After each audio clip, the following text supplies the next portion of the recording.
దేవుడు మరలా మనకు ఉదయకాల సమయాన్ని అనుగ్రహించినందుకు దేవుడి నామానికే మహిమ.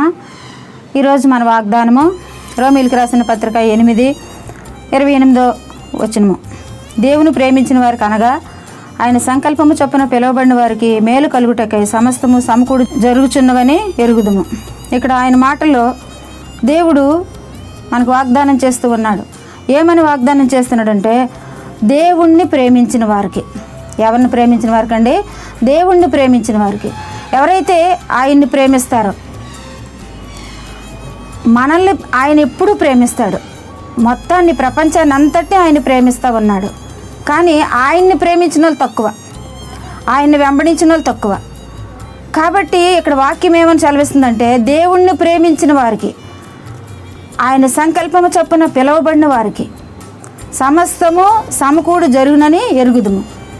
అంటే ఎవరైతే ఆయన్ని ప్రేమిస్తారో అలాంటి బిడ్డలకి మనం ఆయన్ని ప్రేమిస్తున్నాం కాబట్టి ఆయన మనకి ఏం చేస్తాడంటే సమస్తము సమకూడి జరిగిస్తాడు.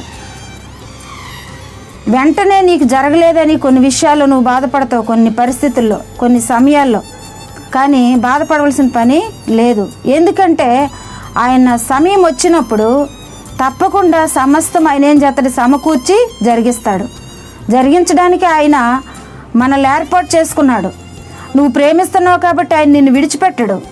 నిన్ను బలపరిచి ఆయన నీకు కార్యాలు చేయడానికి ఆయన ముందుకొస్తాడు. ఆయన గొప్ప దేవుడు కాబట్టి ఆయన నువ్వు నమ్ముకున్నావు, ఆయన్ని ప్రేమిస్తున్నావు, ఆయన్ని వెంబడిస్తున్నావు.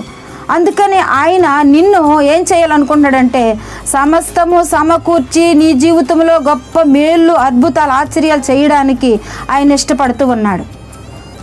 దేని విషయంలో నువ్వు ప్రార్థన చేసి కొన్నిసార్లు ఆ ప్రార్థనకు సమాధానం రానప్పుడు విసిగిపోతున్నావో, కానీ దేవుడు అంటున్నాడు నన్ను నువ్వు ప్రేమిస్తున్నావు కాబట్టి సమస్తము సమకూడి నీ జీవితంలో జరిగిస్తానని ఆయన వాగ్దానం చేస్తూ ఉన్నాడు.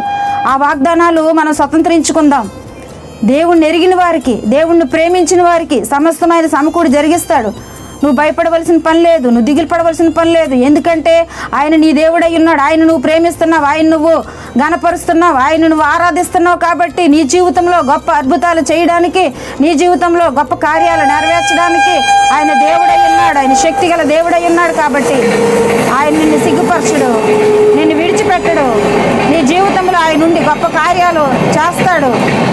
ఆయన నిన్ను అనాథగా విడిచిపెట్టడు. ప్రజలు నిన్ను అనాథగా విడిచిపెట్టొచ్చేమో కానీ దేవుడైతే నిన్ను అనాథగా విడిచిపెట్టడు.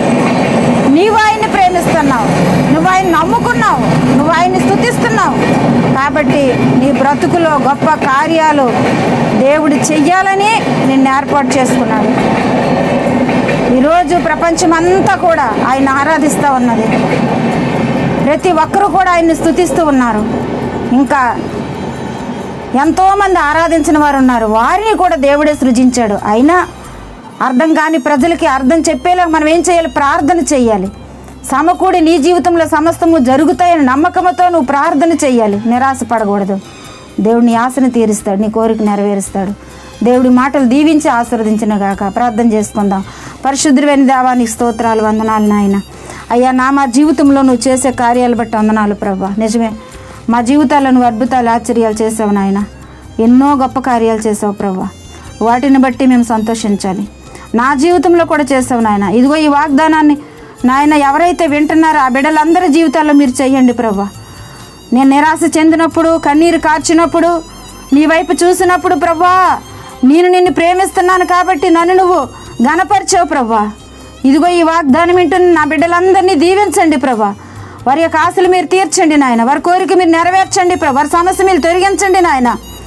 వారిలో ఉన్నటువంటి నాయన ఆ బాధని, ఆ వేదన్ని తొలగించి వారి జీవితాల్లో గొప్ప కార్యాలు మీరు జరిగించండి ప్రభువా. చేసే దేవుడు అని నమ్ముతున్నారు నాయన. నమ్ముట నీ వల్ల అయితే నమ్మిన వారికి సమస్తము సాధ్యమని వాగ్దానం చేస్తావు నాయన. నీ వాగ్దానాలు బిడ్డలందరూ స్వాతంత్రించుకోవడానికి సహాయం ఇచ్చేయండి. నా బ్రతుకులో ఉన్న దేవుడు ప్రతి ఒక్కరిని ఆశీర్వదిస్తామని నమ్మి ఈ ప్రార్థన నీ సన్నిధిలో సమర్పించి అడిగి పొందుకుని ఉన్నాను తండ్రి. ఆమేన్.